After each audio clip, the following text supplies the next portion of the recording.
कहते हैं कि जंगल में हर जानवर का अपना एक अलग ही अंदाज होता है। जैसे शेर राजा होता है, हाथी ताकतवर होता है, बंदर नटखट होता है और गधा, खैर गधा तो गधा ही होता है। लेकिन जब गधे की मुलाकात लोमड़ जैसे चालाक और धूर्त जानवर से हो तो फिर घटनाओं की कड़ियां ऐसी जुड़ती हैं कि हंसी रोकना थोड़ा मुश्किल हो जाता है।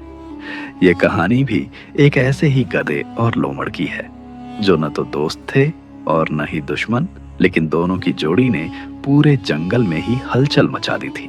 कहानी की शुरुआत एक हरे भरे जंगल से होती है जहां एक गधा रहता था जिसका नाम था कालू। कालू हमेशा ही दुखी रहता था क्योंकि जंगल के जानवर उस पर खूब हंसते रहते थे, जिससे दुखी होकर गधा अक्सर अकेले में बैठकर अपना आप ही बड़बड़ाता रहता। ऊपर वाले, तुमने मुझे ही ऐसा क्यों बनाया जो जंगल के सारे जानवर मुझ पर हंसते हैं? मेरे डैचू डैचू पर सारे के सारे जानवर हंसते हैं। इंसान तो मेरे ऊपर लकड़ियां ढोकर मेरी कमरिया को ही तोड़ देते हैं। अब ऊपर वाले तुम ही बताओ, मैं आखिर करूं तो क्या करूं ऊपर वाले? गधे की सबसे बड़ी समस्या यह थी कि वह अपनी आवाज पर बहुत गर्व करता था। उसे लगता था कि उसकी ढेंचू ढेंचू ही सबसे मधुर संगीत है। जब भी उसे कोई रोकता तो वह पहले से भी ज्यादा जोर से चिल्लाने लगता।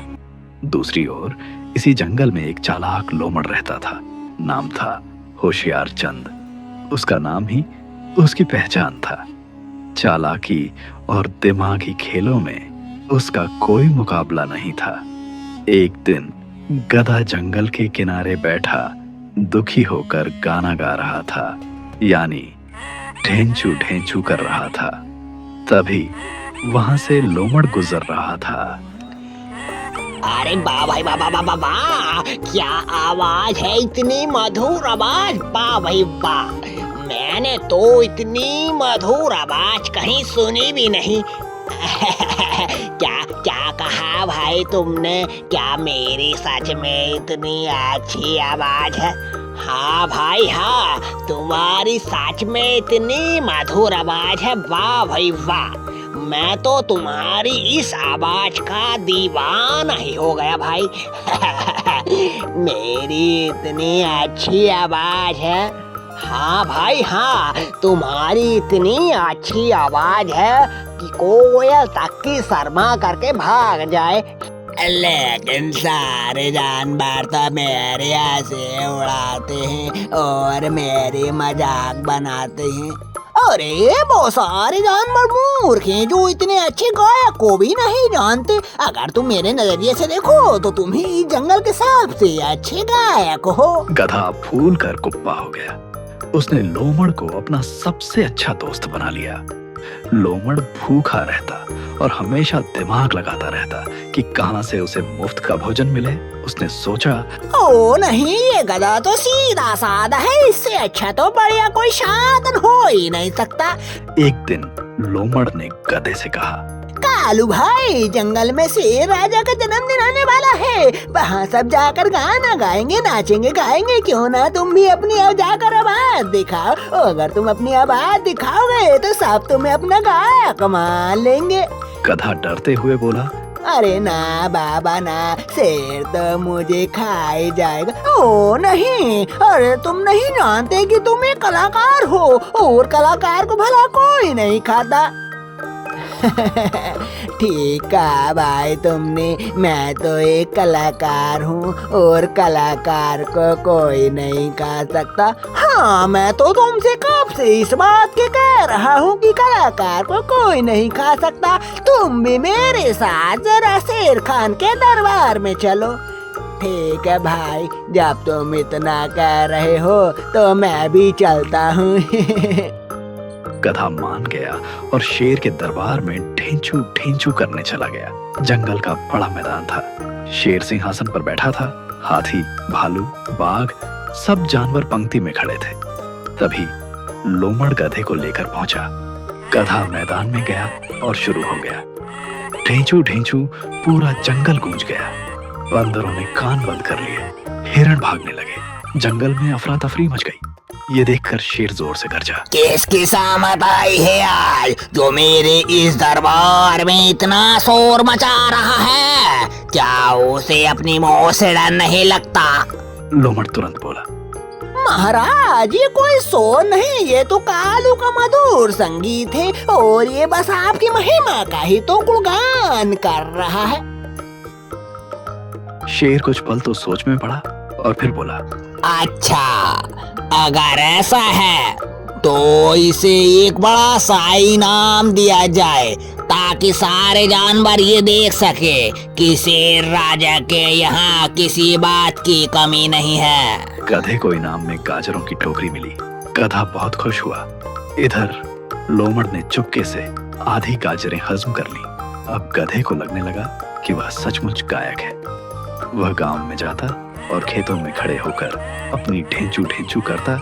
किसान दौड़कर लाठियां मारते पर गधा सोचता कि अरे ये सब मुझसे ईर्ष्या कर रहे हैं क्योंकि मैं इतना अच्छा जो गाता हूँ। इन्हें लगता है इनकी वजह से मैं गाना गाना छोड़ दूंगा। अगर ये ऐसा सोच रहे हैं तो मैं ऐसा बिल्कुल नहीं करूँगा। इधर लोमड़ रोज उसे हवा देता। गधे भाई, तुम्हारी आवाज से तो बादल बरसने लगते हैं, आंधी आने लगती है। ऐसा लगता है जैसे कि मानो कोई जादू हो रहा हो, जादू। गधा यह सुनकर फूलकर और ढेंचू ढेंचू करने लगता। एक दिन लोमड़ बोला, गधे भाई, तुम्हारी आवाज से लोग डर जाते हैं। क्यों न हम दोनों गांव में जाकर खेतों से सब्जियां और फल चुरा लाएं? गधा घबराते हुए बोला, चोरी ना बाबा ना, चोरी करना पाप है, नदी किनारे सांप है।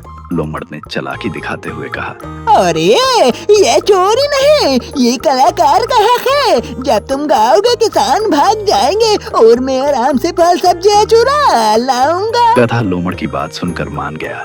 रात को दोनों गांव पहुंचे। लोमड़ चुपके से खेत में घुस गया और गधा बाहर खड़ा रहा।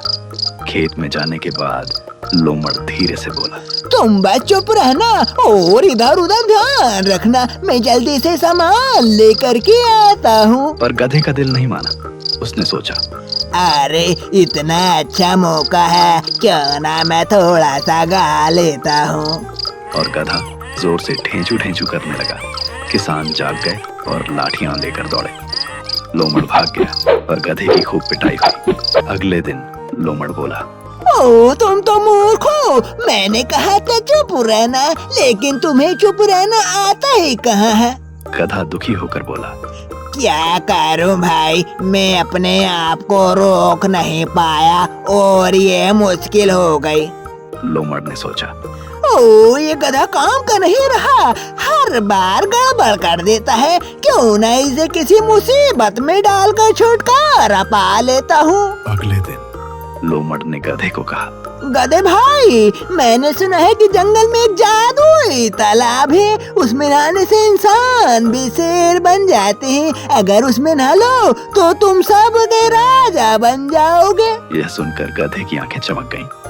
सच में? लोमड़ बोला, हाँ, बस तुम आज रात मेरे साथ चलना। रात को गधा तालाब पर पहुंचा। जैसे ही उसने पानी में कदम रखा, वहाँ शिकारी का जाल बिछा था। गधा उसमें फंस गया और ढेंचू ढेंचू करने लगा। अरे मैं यहाँ कहाँ फंस गया, कोई मुझे बचाओ बचाओ।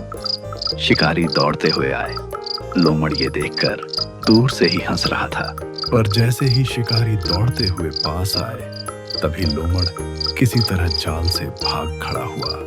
गधा बच गया। वह भागते भागते जंगल पहुंचा। वहां लोमड़ हंसते हुए बोला, क्यों गधे भाई, तुम तो राजा बनने गए थे या जाल में फंसने गए थे? गधे ने गुस्से से कहा,